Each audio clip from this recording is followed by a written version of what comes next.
The new girl. First day, first target, it was supposed to be just another morning. The sky was a dull gray, like it hadn't decided whether to rain or not, mirroring the uncertainty twisting inside her chest.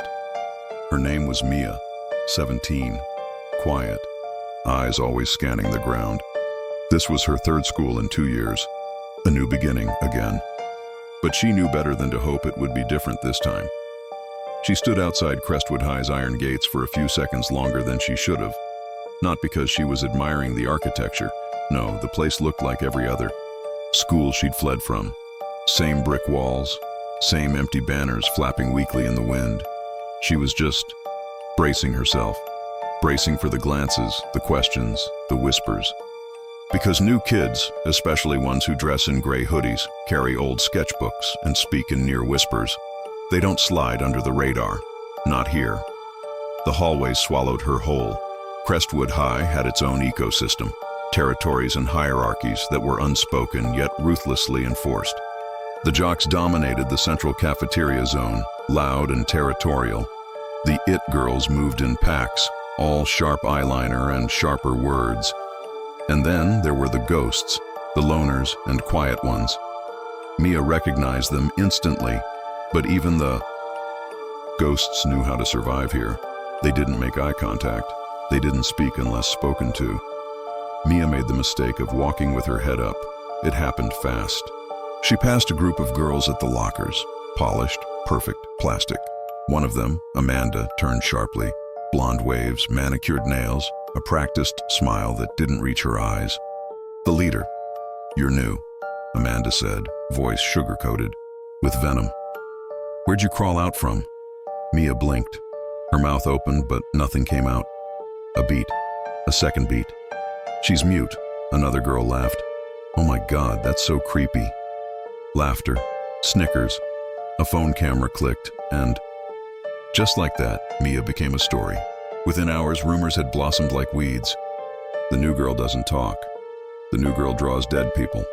The new girl was kicked out of her last school for something that happened in the science lab. None of it was true. But truth didn't matter. Not here. What made Mia a target wasn't her silence or her clothing. It was something deeper, something that people like Amanda sensed like blood in the water. Vulnerability, not weakness. There's a difference, but a certain fragility, the kind that makes someone flinch a second. Too late or avoid confrontation even when they're right. And Mia, she had scars you couldn't see. The bullying started subtle. Snide comments whispered just loud enough to hear. Books knocked from her hands, her locker mysteriously jammed every morning. Then came the social media posts, edited photos, fake profiles, anonymous messages dripping with cruelty. And through it all, Mia said nothing. She absorbed it like a sponge, like someone used to drowning. But there was one place she found peace, the art room. She stayed after school when she could, sketching feverishly in silence. Her drawings were haunting, eyes that seemed to follow. You, shadowy figures in doorways, girls with smiles too wide and eyes too dark. Her teacher didn't ask questions. No one did. No one really wanted to know Mia. They just wanted something to laugh at. And then came the car. It appeared on a Tuesday, black, sleek, idling across the street from the school gates. Mia saw it just once through the fogged window of her history class. At first, she thought it was just another parent waiting for a late student. But the car was back the next day, and the next, always parked in the same spot, engine running. Windows tinted too dark to see inside. No one else seemed to notice, and if they did, no one cared. But Mia did. She began walking slower past the gates. She felt it, this pull, this strange gravity. She didn't tell anyone. Who would she tell? The counselors who thought she was emotionally delicate, the classmates who mocked her drawings. So she watched, waited, wondered. That car wasn't random. It felt deliberate, like it was waiting. And as the days stretched on, as the bullying escalated to stolen shoes, torn sketch pages, and water accidentally spilled on her drawings, Mia began to change. She didn't speak, still didn't fight back. but her eyes hardened. Her drawings grew darker, and sometimes, just sometimes, she walked past the gates and smiled faintly at the black car. It smiled back, or at least it felt like it did.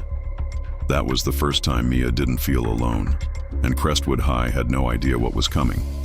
In the comments, share what you believe makes someone a target for bullying in school. Is it the way they look, act, or something deeper? Behind the smiles. The dark politics of popularity. From the outside, Crestwood High looked like any other upper-middle-class suburban school. The students wore their uniforms in calculated disarray, ties loosened just so, blazers customized with hidden stitches, sneakers white but never too white. There were dances, fundraisers, assemblies, and homecoming games. Parents proudly wore school colors. The website featured smiling faces and academic awards, but all of it was a mask. The real Crestwood existed beneath the surface, in hallways and locker rooms, in whispers and glances. And at the heart of that invisible machine was the clique. Amanda, Tessa, Brooke, and Logan. They weren't just students, they were royalty. Not elected, not appointed, but feared, admired, and obeyed. Their power didn't come from grades or athletic prowess. It came from fear and information. Amanda, the queen bee, ruled with the kind of precision generals envy. She had the perfect smile, practiced in mirrors since middle school. Her family threw the biggest charity galas. Her father sat on the school board, but her true weapon wasn't wealth. It was social leverage. Amanda knew everything. Who cheated on what test? Who cried after lunch? Who secretly liked who?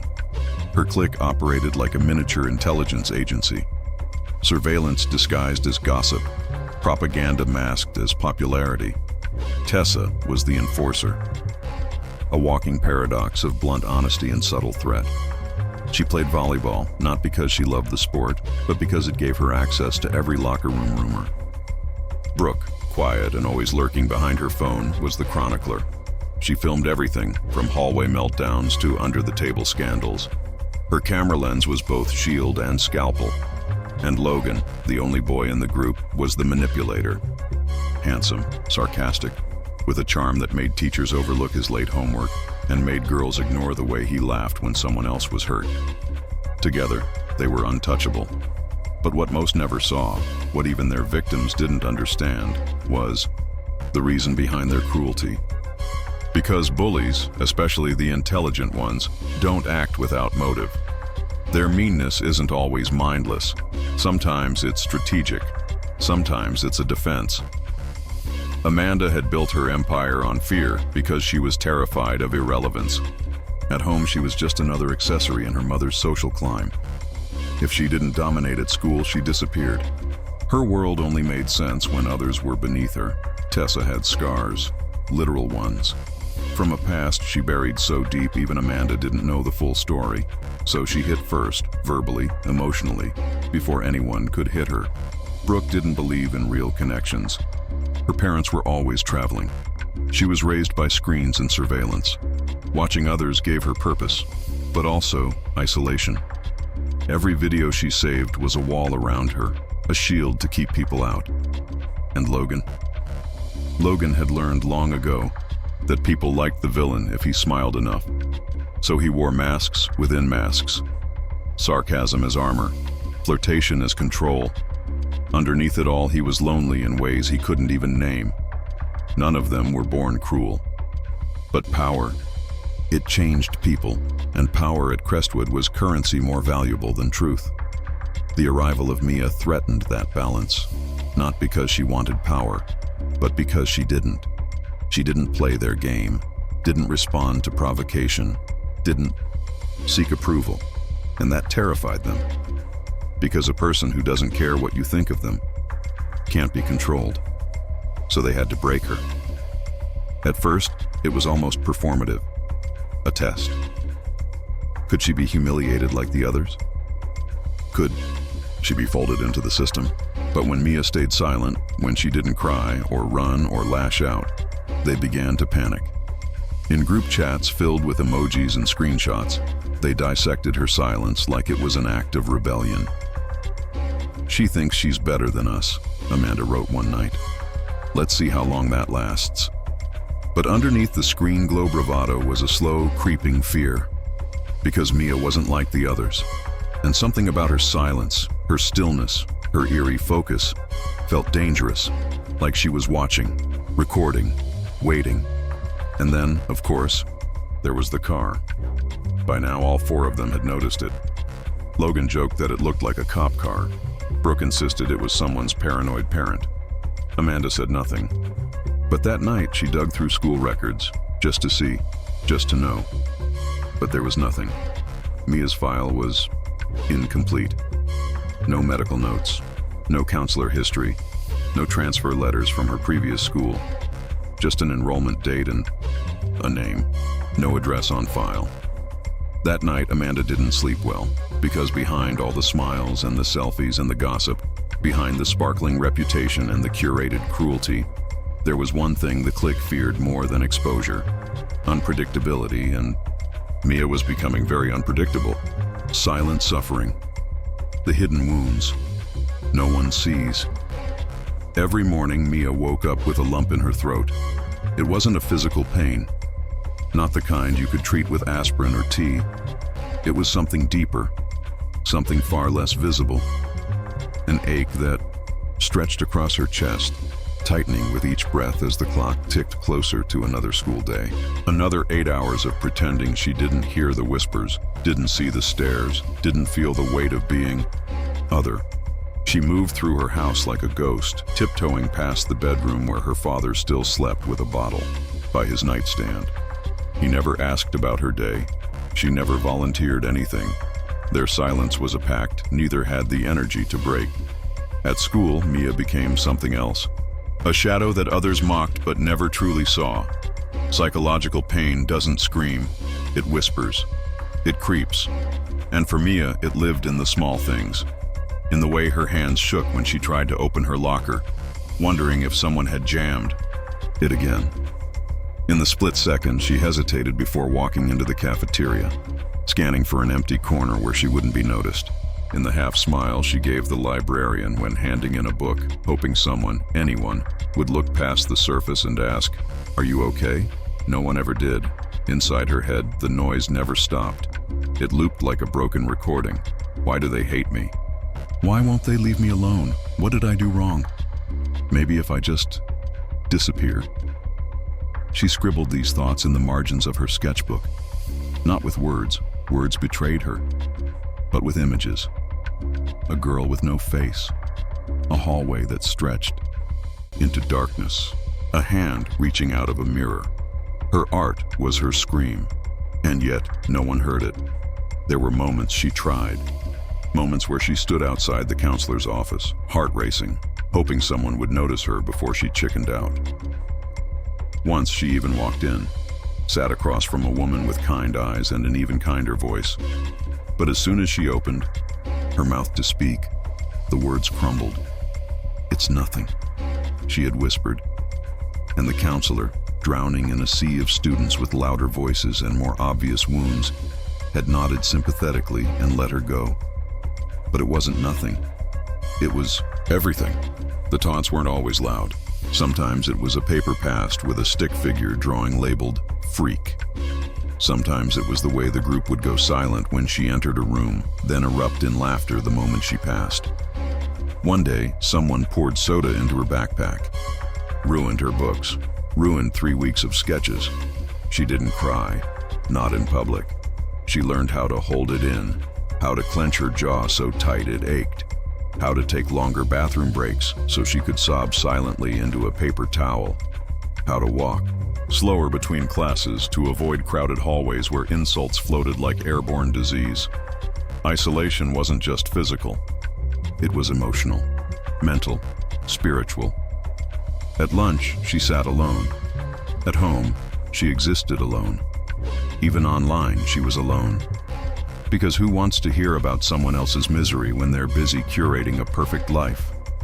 And yet, she noticed things. Patterns, faces, glances that lingered too long. Whispers that seemed less like jokes and more like surveillance. A paranoia slowly grew inside her, one she didn't know how to name. Were they watching her for fun or for something else? And then there was the car, the black car. Every day it returned like clockwork, always in the same spot, never with anyone, exiting or entering. Sometimes Mia thought she saw a flicker behind the tinted glass, a movement, a shape. Once, she thought she saw a hand on the window, palm pressed flat like it wanted to reach her. She never mentioned the car to anyone, not because she didn't want to, but because no one would believe her. People didn't even believe she was being bullied. Not really. The school had zero-tolerance posters plastered across every hallway, yet the staff tolerated it every day. Because it wasn't a punch to the face, it wasn't a shove in the hallway.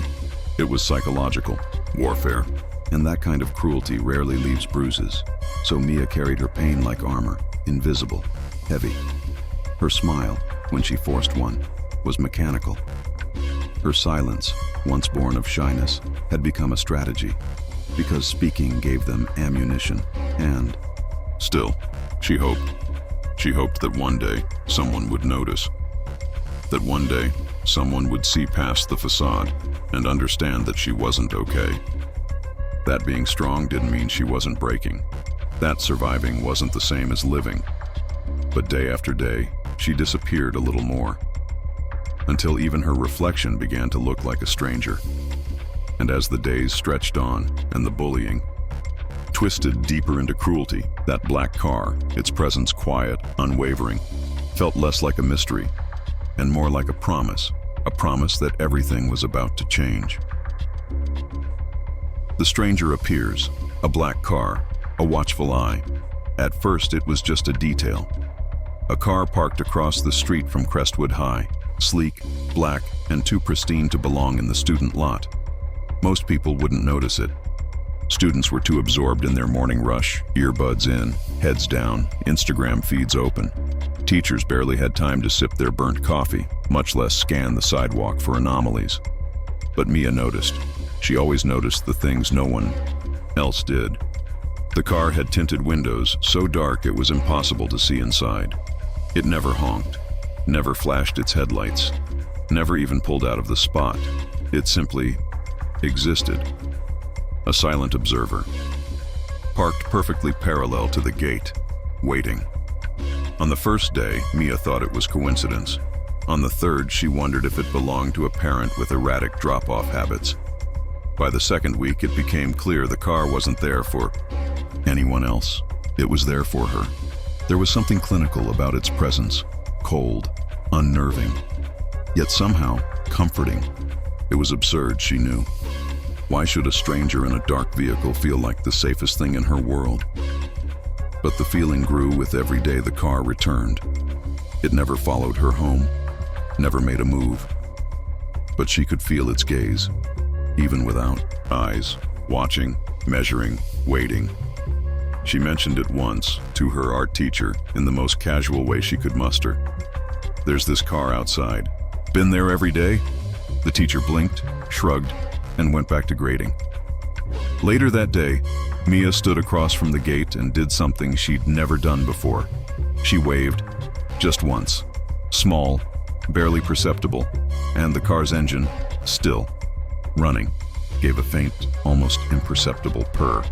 No flash of lights, no honk, but it was enough, acknowledgement. From that moment, something shifted. She started changing her route just to pass closer to it. She slowed her steps, lingered longer, let her eyes linger on the sleek reflection of its frame. A few times she swore she saw movement, a silhouette behind the glass. Still, patient, watching, her classmates noticed her change. "She's acting weird," someone whispered. "She's talking to herself now." Another snickered, but Mia didn't care. The bullying still happened. Yes, the cruel notes in her locker, the vandalized notebooks, but now there was something else. A presence. A variable that didn't belong in Crestwood's carefully curated social order, and power hates unpredictability. Amanda was the first to really question it. "Has anyone else seen that car?" she asked the group during lunch. Tessa shrugged. "You mean the creepy one across the street?" "Yeah, probably some perv." Amanda narrowed her eyes. "It's always there, same spot, same time, every day. Maybe he likes watching Mia. Logan smirked. She does have that tortured artist thing going for her. But Amanda didn't laugh, because deep down something about the car unnerved her. It didn't fit the script. It wasn't something she could mock, manipulate, or control. And the idea that someone or something was outside her reach, that made her feel something she hadn't felt in years. Afraid. Mia, on the other hand, began to feel seen. Not by her peers, not by the teachers who continued to pretend everything was fine, but by him, whoever he was. She imagined stories. He was a detective, an undercover cop, a long-lost relative keeping watch, or maybe something else, something darker, something ancient. She began to sketch the car. Dozens of versions, different angles. The shadow behind the glass always took a slightly different form. Sometimes a man in a hat, sometimes a faceless shape, sometimes her. The line between reality and imagination blurred. But the car never left. It never crossed boundaries, never approached her, never spoke. And yet, its presence spoke volumes. On one particular afternoon, as the sky turned a violent shade of gold, Mia stood directly across from it. The sun cast long shadows. The breeze stirred loose papers across the pavement. She stared at the windshield, heart pounding, waiting for something, anything, and then the passenger window lowered, just an inch, no face, no words, just a single object, barely visible on the seat. A black envelope. Sealed. She blinked. When she looked again, the window was up. The car, motionless once more. The envelope remained. She didn't move. She didn't approach. Not yet. Instead, she walked home that day with questions buzzing in her chest like electricity. Who was he? Why was he watching? And most of all, why did it feel like he was the only one who saw her pain? Unsettling coincidences. When the bullies began to vanish, it started with silence. Not peace, not reprieve, just absence. After months of cruelty, torment, and subtle psychological attacks, the energy at Crestfall High shifted. Like the air before, a thunderstorm. Mia noticed it first. How could she not? She'd spent every day mapping the rhythms of fear, the choreography of bullying. And now, something had broken that pattern. Amanda wasn't at school. That, in itself, wasn't shocking. But Amanda didn't miss school, ever. She thrived in its ecosystem, controlled it. Her absence created a vacuum, a silence too loud to ignore. Whispers spread like wildfire. She got sick, something with her throat. No, her mom said she went on a last-minute trip to Europe. I heard she had a breakdown and checked into a clinic. None of it made sense. None of it could be confirmed. Her social media, once a barrage of filtered selfies and glittery captions, had gone dark. No stories, no posts, no likes, nothing. It was like she'd vanished. The others pretended not to notice at first, but then Brooke disappeared too. One day she was at her locker filming a couple arguing for her collection of hallway drama. The next, she was gone. Her locker emptied, her phone number disconnected. Teachers said she transferred. No warning, no explanation. The pattern was undeniable now, and with each disappearance, the remaining clique members grew quieter, less cruel, jittery. Tessa, once ruthless in her taunts, now walked with her head down, glancing over her shoulder at every turn. Logan stopped making jokes in class. He stared at the floor, jumped at sudden sounds. It wasn't guilt, it was fear, because they knew, though no one said it out loud, that something was happening. And it wasn't coincidence. They were being watched, one by one. Mia didn't say anything. She didn't have to. People began to watch her differently, no longer with mockery, now with suspicion, with unease, because she was still there, unchanged, untouched, and the stranger in the black car, still parked across the street, every day, same time, same stillness. Only now, it wasn't just Mia who noticed. Teachers started to glance out the window more often. Students whispered about it in the hallways. One rumor even claimed someone tried to approach the car, only to find the door locked and the driver vanished like smoke. No one could remember seeing him get in or out. It was as if the car had always been there. Tessa began to unravel publicly. She lashed out in gym class, threw a basketball at another girl's face, screamed at a teacher who asked about a late assignment. In detention, she scratched the word "watching" into the wooden desk until her fingers bled. She begged to go home early, claimed she was being followed. 2 days later, her parents pulled her from school. Logan was the last, and unlike the others, he didn't go quietly. He confronted Mia in the hallway, eyes bloodshot from lack of sleep. "What did you do?" he hissed, low and furious. "They're gone, all of them, and you just stand there like nothing happened." Mia didn't flinch. "I didn't do anything," she said calmly. "Maybe someone saw what they were doing and decided to do something." He stared at her, trembling, then looked past her toward the window. The car was there. Logan walked out of school that day and never came back. His house was emptied within the week. Rumors said his family left town. Others claimed he'd been sent to military school. One theory suggested he'd been taken by someone. No one could agree. The truth was swallowed in paranoia. Now the school buzzed with anxiety. No one bullied anymore. Not because they'd learned their lesson, but because fear was a better teacher than empathy. Mia walked the halls without interference. Students moved aside for her. Teachers asked fewer questions. Some even avoided her gaze. And still, she didn't smile. She didn't gloat. There was no triumph in her eyes, just understanding. She had always known that kindness was a myth at Crestwood. Justice was a fantasy. People only changed when they were forced to, and someone, had finally forced them. But she also knew it wasn't over, because the black car hadn't left, and the envelope she saw once, it wasn't the last. The notebook, secrets written in a stranger's hand. It was a Wednesday morning, the kind where the sky refused to commit to light or dark. Mia walked into Crestwood High like always, silent, unnoticed, at least on the surface. The usual corridor chaos carried on, sneakers squeaking on linoleum, lockers slamming shut, laughter layered over dread. But today felt different. There was something waiting in her locker. It wasn't a note, not gum, not garbage.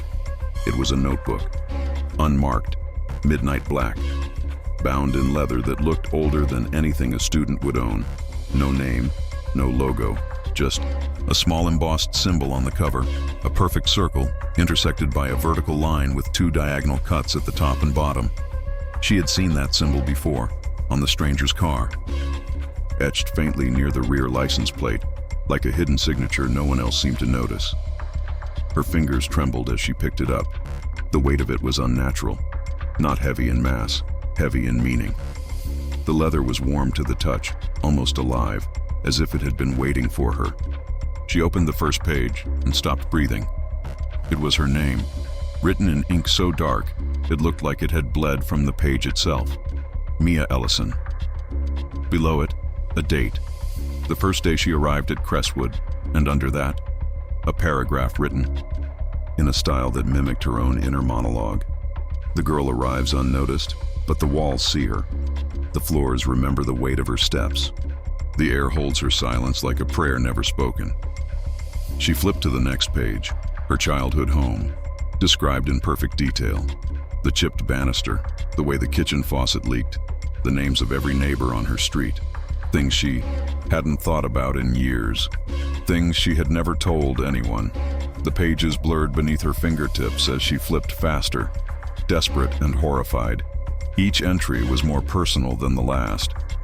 Her mother's perfume, long since faded from her clothes. The smell of rain on the day she last saw her brother. The exact words she whispered into her pillow the night after Amanda dumped water on her sketchbook. No one could know these things. No one.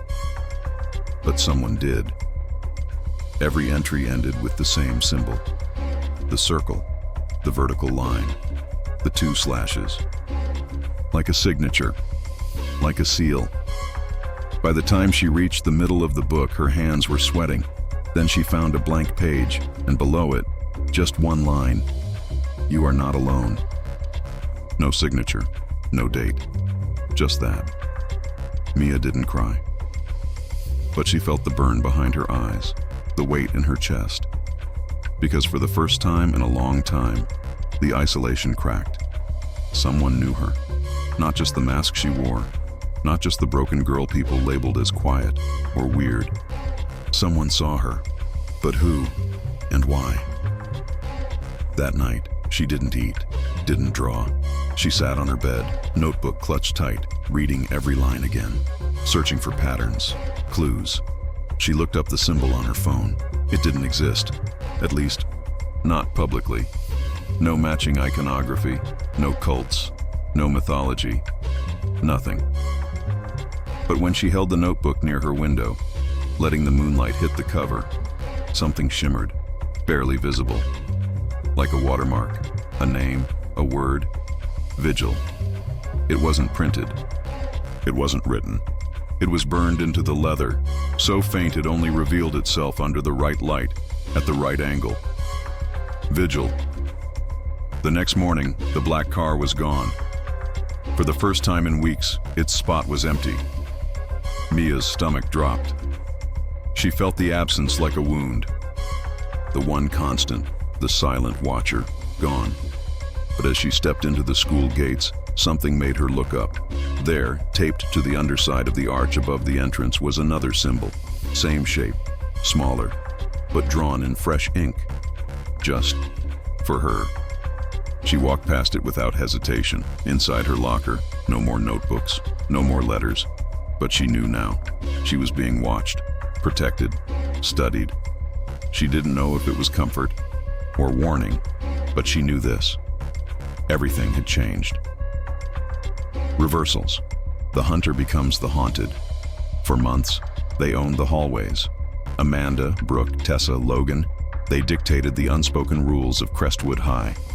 What to wear, what to say, who to ignore. They were the architects of fear, engineers of silence. Their targets, like Mia, were nothing more than chess pieces in a game they believed they controlled. But now the board was flipped. The queen was missing. The knight had vanished. The pawns had scattered. And what remained was a vacuum of power, filled not with ambition or vengeance, but terror. Terror of the unknown. It began in whispers. I saw someone outside my window last night. My car alarm keeps going off at 3 a.m. Nothing's there. I got a package with no return address, just a page from my diary, one I threw out years ago. And the rumors? They bled through the student body like dye in water. It's that new girl. She cursed them. She's in a cult. No, it's that guy in the car. She's working with him. But no one said it too loudly, because no one wanted to be next.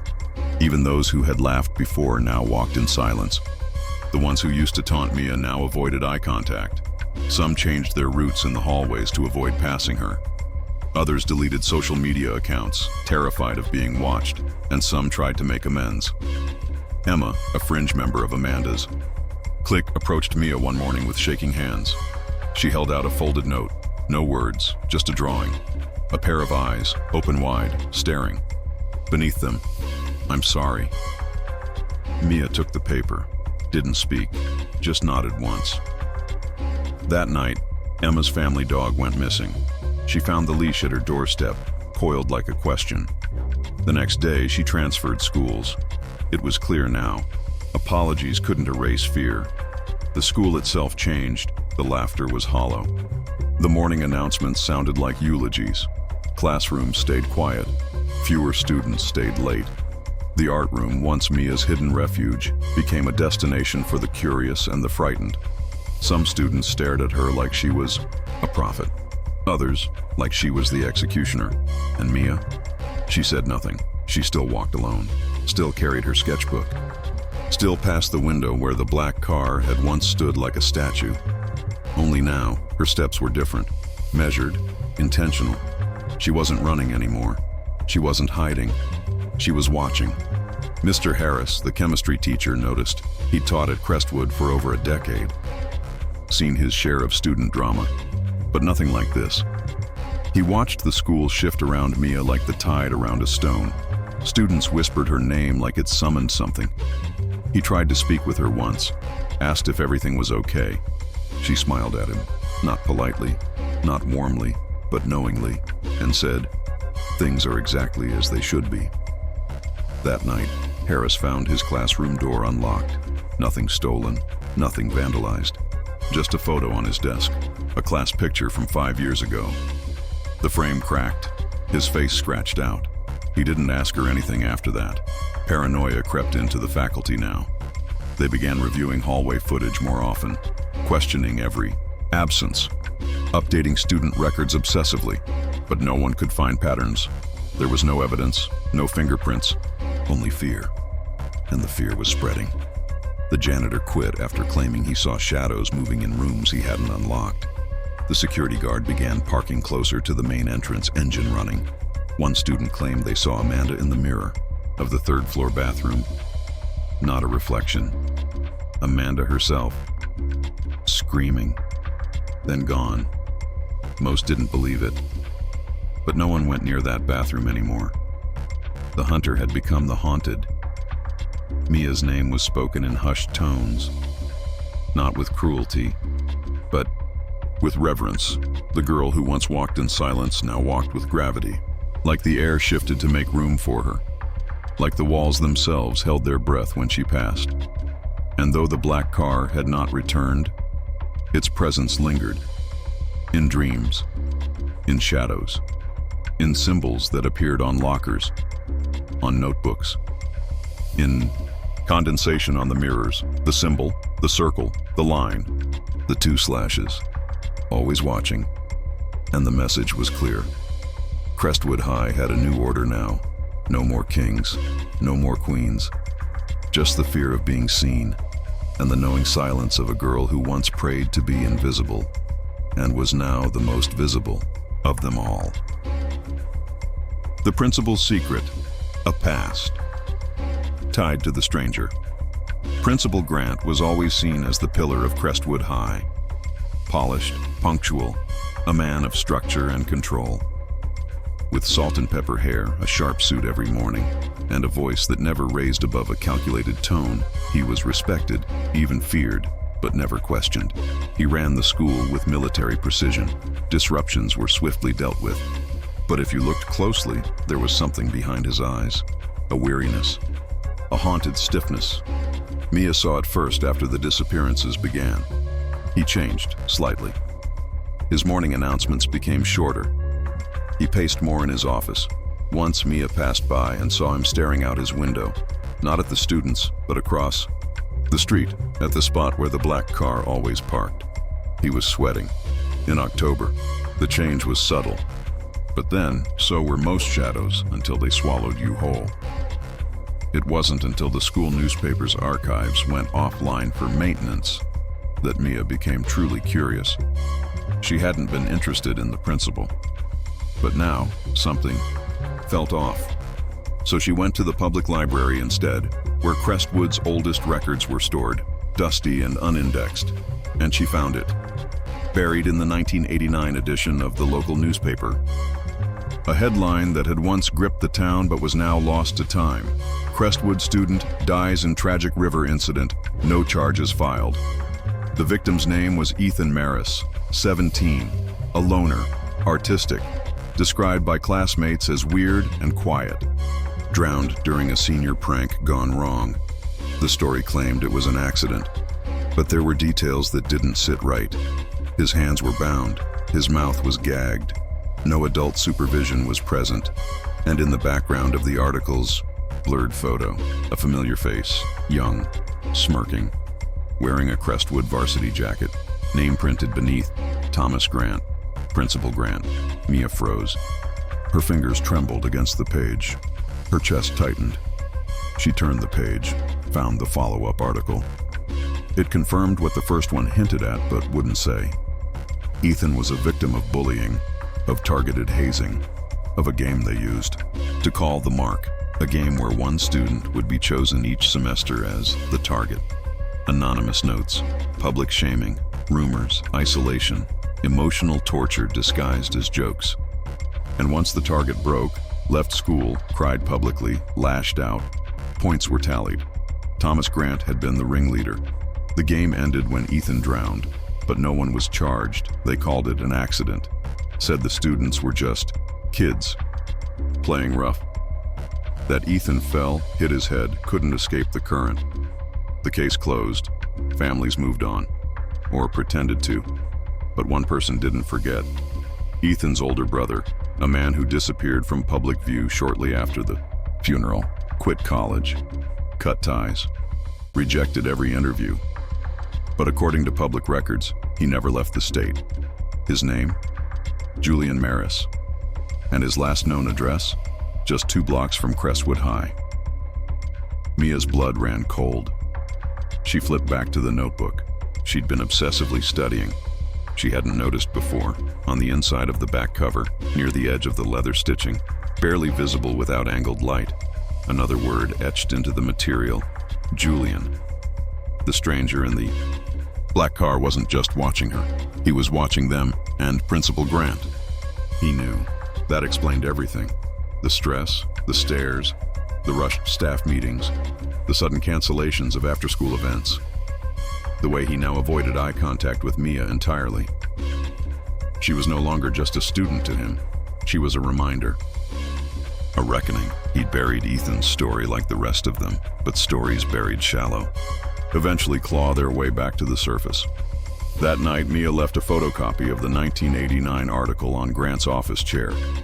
She didn't sign it, didn't need to. The next morning, Grant wasn't at school. The vice principal announced he was taking a sudden leave of absence. No further details. But Mia knew, and so did the stranger. The black car was back, not across the street, but in the staff parking lot. The game that started decades ago had returned. Only this time, the players were different. The rules had changed, and no one, not even those in power, were safe anymore. A message in the mirror. The truth comes for her. Too Mia had begun to feel untouchable, not invincible, not empowered, but protected by something greater, something darker, something that moved just beyond comprehension. The fear had shifted. No longer hers to carry alone. It now lingered in the footsteps of those who once tormented her. She was no longer prey, but power, even in silence, has its cost. It happened late one afternoon, long after the final bell rang. The hallways were still and hollow, their echoes gone stale.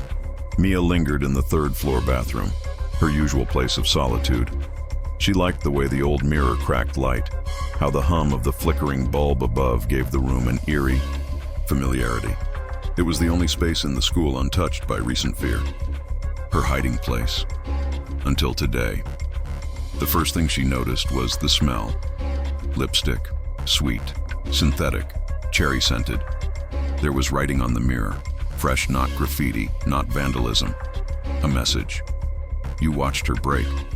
Mia blinked, her breath caught. She reached for the sink to steady herself, fingers trembling. The letters were jagged, rushed, as if written in panic or pain. The fog on the mirror hadn't faded completely, like someone had just been there. But the door never opened. No footsteps, no sound. She turned fast, but found the stall doors silent and still.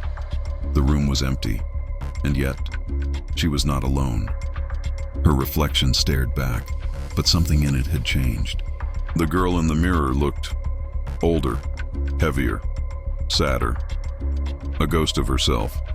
And behind that reflection, a second figure, barely visible. Not the stranger in the car.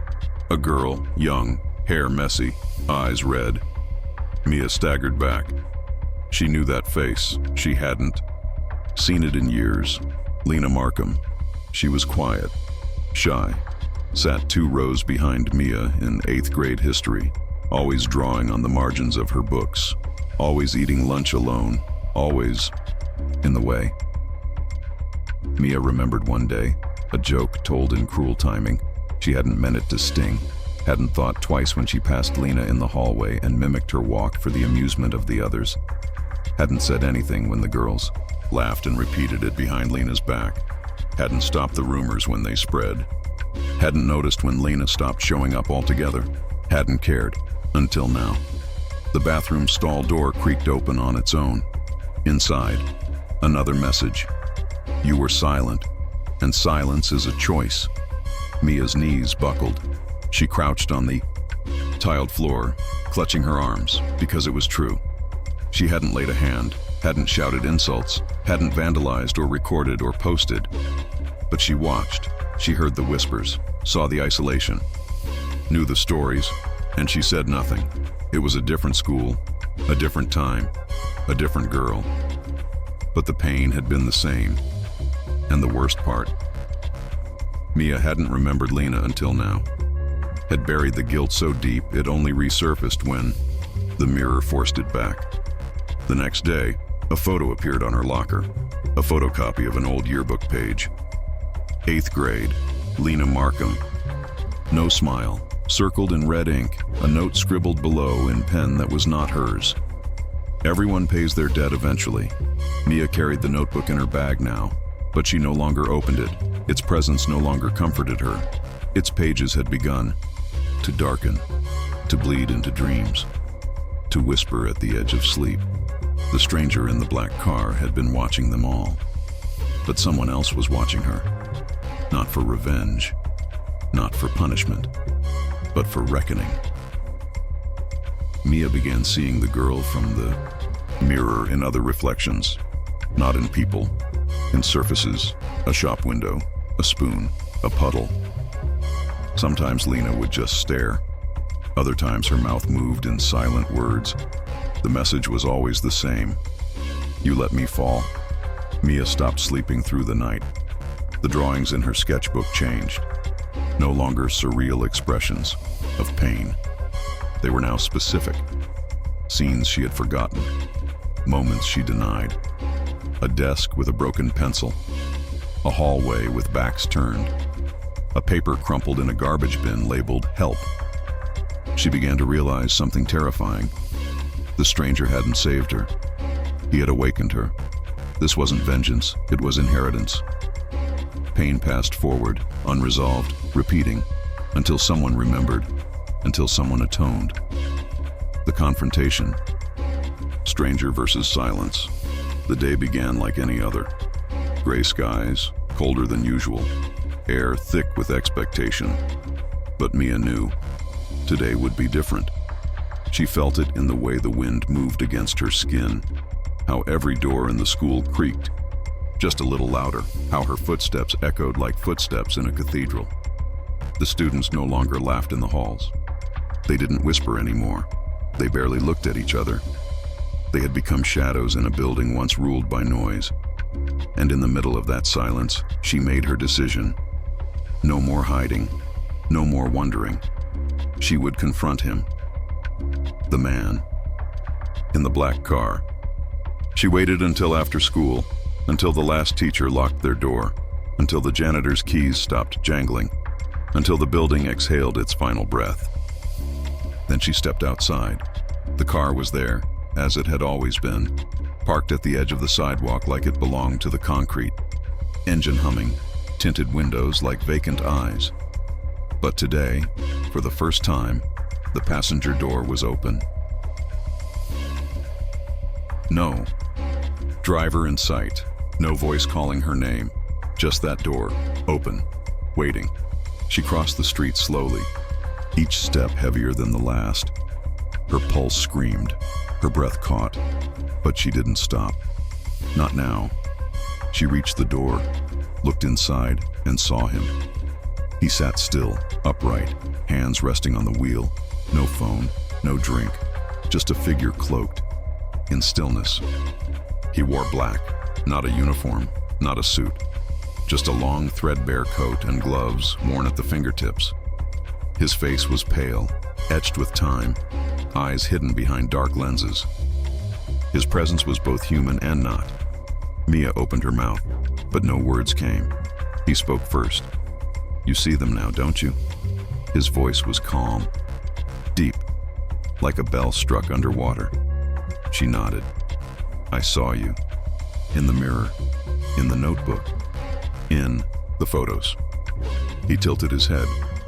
I only showed you what was already there. Silence. She stepped in, closed the door behind her. The space inside the car was oddly warm. Too warm. Like memories lived here, not just breath. Who are you? She asked. He exhaled. I'm not what you think. I'm not here to punish them. Not exactly. Then why? He looked straight ahead. There was a girl. Her name was Lena. You knew her once. I remember, Mia whispered. She reached out to me before she disappeared. Her voice wasn't loud enough. But she wasn't the only one. There were others, boys, girls, years apart. Same school, same silence. Crestwood has been burying pain for decades, and someone had to dig it up. She stared at him. You're not here for revenge? He turned to her for the first time. His eyes, visible now, weren't angry. They were broken. I came here for truth, because truth doesn't scream. It whispers, it festers, and it waits for someone to listen. Mia felt a tightness in her chest. All the months of fear, of guilt, of confusion, converging. Why me? He studied her, expression unreadable. Because you watched, and you changed. You didn't forget. She swallowed hard. I was part of it. You were. And now you have a choice. He reached down, pulled out a small black box from the glove compartment. Inside, a recorder. Old, tape-based, simple. They won't confess to me, but they might confess to you. Mia stared. Confess to what? To what they did, what they ignored, what they tried to forget. I don't need apologies. I need admissions. I need voices on tape, and I need you to get them. She pulled her hands back. They won't talk to me. They hate me.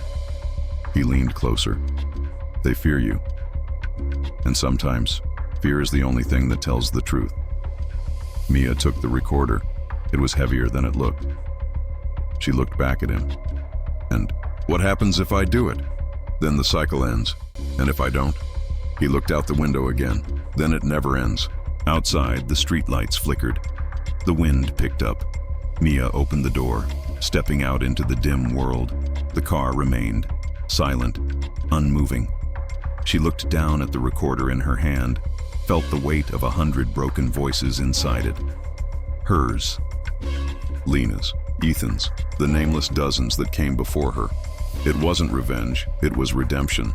But redemption has a price, and Mia had just agreed to pay it. Confessions in the dark. The night of reckoning. The invitation was not spoken, it was felt. Slipped into lockers, whispered between locked bathroom stalls.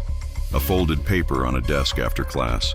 No names, no threats, just a place, a time, and a single word: confess. The old gym behind the school hadn't been used in years. Once home to pep rallies and championship banners, it was now condemned, deemed structurally unsound, boarded up and forgotten. But tonight its lock was broken, its doors groaned open like a coffin disturbed. Inside, the air was thick, dust curled in the beams of flashlights, mold crept across the bleachers. The silence was alive. Mia arrived first. She placed the recorder on an old scoring table at the center of the room. She didn't speak. She didn't need to. This wasn't a negotiation. It was a ritual. A reckoning. Then they came, one by one, drawn by fear, by guilt, by curiosity, by something they couldn't name but couldn't ignore. Emma was the first to enter. Then Jason, who once tripped a freshman in front of the entire lunchroom. Then Kelsey, who shared screenshots she pretended not to save. Then more, faces familiar and strange, a mix of past tormentors, passive observers, and silent enablers. No one spoke. Not yet. The stranger was not present, but his presence was everywhere. Mia pressed record. The red light blinked, and the silence cracked. Emma stepped forward. Her voice was barely above a whisper. I lied about Lena. I said she was obsessed with me, that she followed me home. I knew it wasn't true. I didn't want to be the next target. The light blinked. Jason followed. I pushed Ethan. During the prank, I didn't mean for him to fall. We were drunk. Stupid. But I remember his face. He was scared, and I laughed. The light blinked again. Kelsey's eyes were hollow. I took Mia's drawings, scanned them, put them online, made memes. I thought it was funny. It wasn't. She cried in the library, and I filmed her. On and on it went. Confession after confession. The room filled with a chorus of remorse. Not loud, not dramatic, quiet, raw. As if saying the words ripped something from inside them. Mia didn't speak. She just listened, and with every confession, the weight on her chest lightened. Not because she forgave them, not because the pain vanished, but because the silence was finally breaking. Then, the power cut. The room went dark. Flashlights flickered out. Screams erupted. Short, sharp. But then, a glow. Candlelight. Dozens of small flames lit across the bleachers. No one knew who lit them. No one had brought them. In the center of the room, where the recorder sat, something had changed. A symbol, drawn in chalk. The same one etched into the notebook. Onto the stranger's car. Onto her memory. The circle. The line. The 2 slashes. A soft sound filled the room, not static.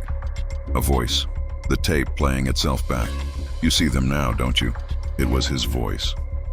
Julian, the stranger, and layered beneath his words, the confessions repeated, echoed, distorted, bleeding into one another, like a prayer, like a curse, and then a scream. Not from any of them, from the shadows. Something unseen. Presence. It swept through the gym like wind, extinguishing candles one by one. The students ran, stumbling over each other, choking on panic. By the time the lights flickered back on, the gym was empty, except for Mia and the recorder, still blinking, still recording. She picked it up, and for the first time, she smiled. Not with joy, but with understanding. What had just happened was more than confessions. It was release. The darkness that lived in Crestwood had been fed for decades, and now it had tasted truth. The question was, would it be satisfied, or was this only the beginning? The vanishing car, justice served or vengeance postponed. The next morning, the air around Crestwood High was different, not lighter, not heavier, just still, like the earth itself was holding its breath. The gymnasium remained boarded up. The administration said it had been broken into, but there were no fingerprints, no camera footage, no sign of forced entry. The janitor said the doors were locked when he arrived. The teachers avoided the subject. The students didn't dare speak about what happened, not openly, but everyone felt it. Something had shifted, and outside the school, where it had all begun, there was nothing. The black car was gone, not moved, not relocated, gone. As if it had never been there at all. The tire marks that used to stain the curb had vanished. The tiny oil blotch on the pavement was gone. The street felt wider, emptier, colder.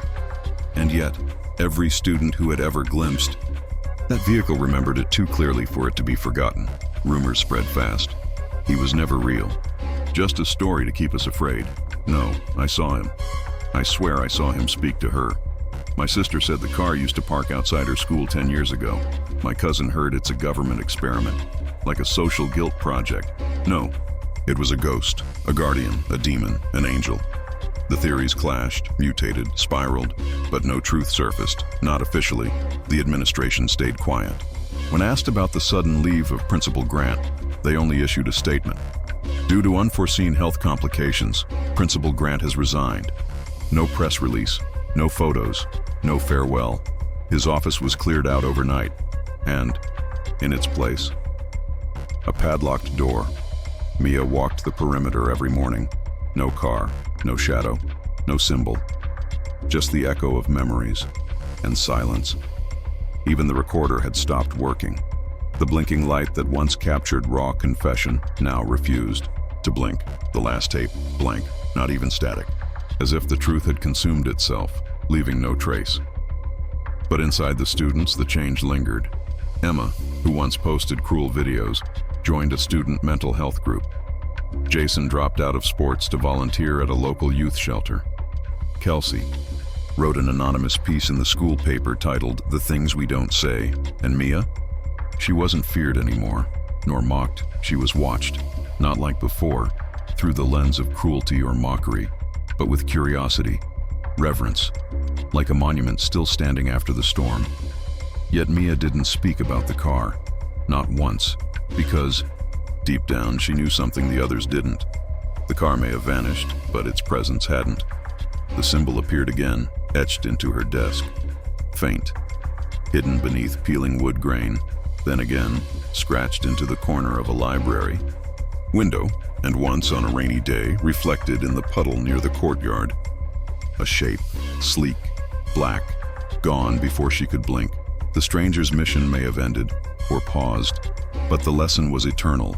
Pain ignored never dies. It hibernates, waits, and when the time comes, it returns, wrapped in silence, watching from shadows, wearing the face of justice or vengeance depending on who's telling the story. Mia closed her notebook one final time. She no longer drew symbols, no longer sketched ghosts. Now she wrote stories, names, warnings, because the car wasn't just a visitor, it was a promise, and someone would need to remember when it returned. Rebuilding the ruins. Life after the stranger Crestfall High didn't collapse after the stranger vanished. It kept functioning. Classes resumed. The bell rang every 45 minutes. Students shuffled from one room to another, clutching textbooks and secrets. The cafeteria reopened with its usual greasy options. Sports practice continued, though quieter. The world somehow insisted on moving forward. But nothing was the same. The school that once thrived on silence, the kind that lets cruelty grow, like mold, now lived in whispers of remembrance. Students walked the halls differently, more cautious, more aware. Some said the air had changed, that the corridors felt heavier, as if the walls themselves now listened. And Mia? She no longer floated through the building like a ghost. She moved with purpose, not loudly, not as a leader. She didn't stand in front of rallies or shout speeches in assemblies, but her presence was undeniable. The girl they used to ignore now passed through the crowd like a flame no one dared touch. She watched, she listened, and when a whisper reached her ears, a mocking tone, a shove in the hallway, a rumor laced with venom, she appeared. Sometimes, just to stand there, silent, unblinking. But her silence now carried weight. People stopped, apologized, looked away because they remembered. She wasn't alone anymore either.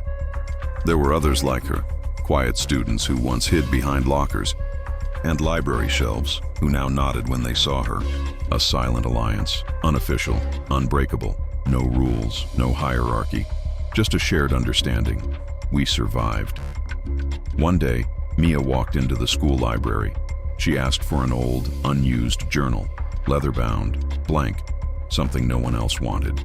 The librarian handed her one with a cracked spine and yellowing pages. Mia opened it and paused.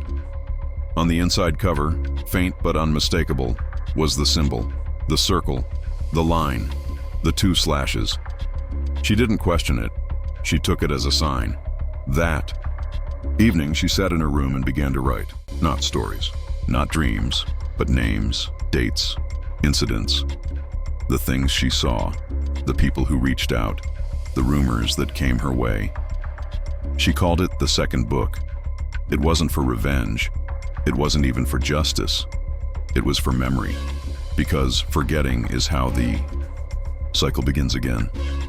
She wrote down the girl in math class who flinched every time someone raised their voice, the boy in the lunchroom who ate with his back to the wall, the freshman who stopped drawing after someone laughed at her sketch.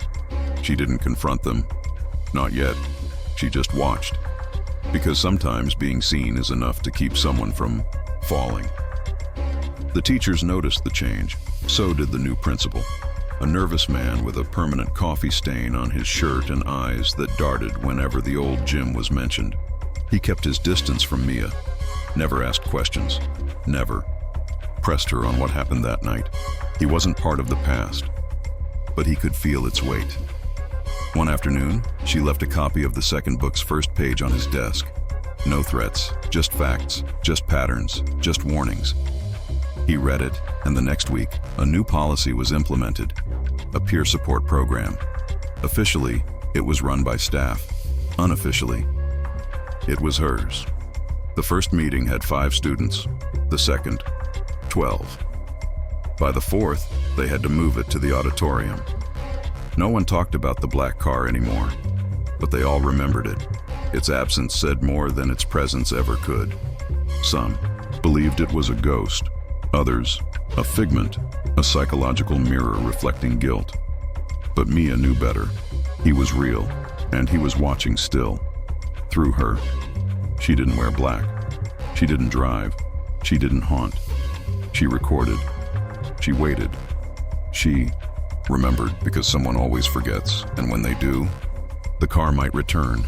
Until then, she would stand guard, not as a victim, not as a survivor, but as a sentinel. And when her reflection met her gaze in the mirror now, it no longer asked, "Why me?" It whispered, "Because you can." Echoes in the halls, the legend. Begins time passed. The faces changed. New freshmen walked the halls, nervous and naive. Seniors graduated, eager to forget the weight of high school. Teachers rotated, schedules shifted. Life at Crestfall High continued, as it always had, but something had stayed behind. A story. It didn't live in textbooks or announcements. You wouldn't find it in official emails or yearbook pages. It lived in whispers, in glances exchanged, near the old gymnasium. It lived in the hesitation of a cruel joke, stopped just before it could leave someone's lips. It lived in the notebooks passed quietly between students who had been made to feel small. It was a legend now, the story of a girl. No one remembered her name exactly, or claimed not to. Some said it was Mia. Others called her the Ghost Walker. Some swore she was never real at all, just a symbol, a warning. But they all knew the story. She had come to Crestwood quiet, invisible, a victim, the kind of student the system forgets until it's too late. Bullied, broken, ignored, until he arrived. The man in the black car, always parked in the same place, never seen entering or leaving. A shadow behind tinted windows. Some said he was her father. Others said her guardian. A few whispered he wasn't human at all, a manifestation of guilt, of wrath, of something older than rules and older than fear. Whatever he was, things changed when he appeared. Bullies vanished, confessions emerged, secrets spilled like blood from a long-ignored wound. And when it was over, the car was gone, vanished, no tire marks, no trace, only the echo of silence. And the girl, she stayed, but she wasn't the same. She walked those halls with eyes that saw too much and lips that spoke too little. She carried a black journal with no title and wore her pain like armor. She became something else, not feared, not adored, respected. And when she left, the halls didn't forget her. They couldn't, because every year since, new students arrived with stories already in their ears. Be careful who you mock. Don't laugh too loud at the quiet ones. Never ignore a black car parked by the gate. And if you ever see the symbol, the circle, the line, the 2 slashes, leave immediately. The legend grew. They said she comes back when needed, that she's watching through reflections, that the car still returns when silence becomes too loud again. Some say the notebook reappears in lockers of those on the verge of breaking. Others claim if you write your pain in red ink and leave it under the 3rd-floor bathroom sink, she will read it and act. No one knows if the stories are true, but no one's willing to test them. And that's the point. The legend serves as both shield and sword, a warning to those who would harm, a comfort to those who've been harmed. And though the world outside Crestwood forgets, inside, The halls remember. Sometimes late at night, a security guard will report a sound, footsteps echoing where no one walks. A shadow near the old gym. The brief flicker of taillights vanishing around the corner of the parking lot. But by morning, nothing, except silence and memory. And on the wall of the oldest hallway, behind a fading trophy case nearly hidden, carved deep into the plaster with something sharp, are 7 words. She was never alone. Neither are you. And beneath it, faint but eternal, the symbol, whispered warnings and echoed voices. So now you know the story. The girl they broke, who became the silence they feared.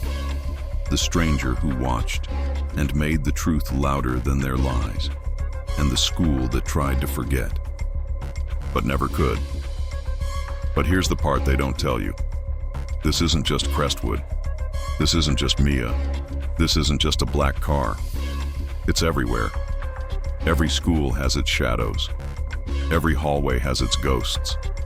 And every bully thinks their cruelty will be forgotten until someone remembers. So ask yourself, in your school, in your past, in your silence, who was forgotten and who is still waiting to be seen? If this story made you feel something, if it reminded you of someone who was pushed aside, or if it echoed a pain you never spoke out loud, tell us in the comments, who do you think the stranger really was? And what would you do if the car came for you? Don't forget to like, share, and subscribe, because some stories aren't meant to fade, they're meant to haunt.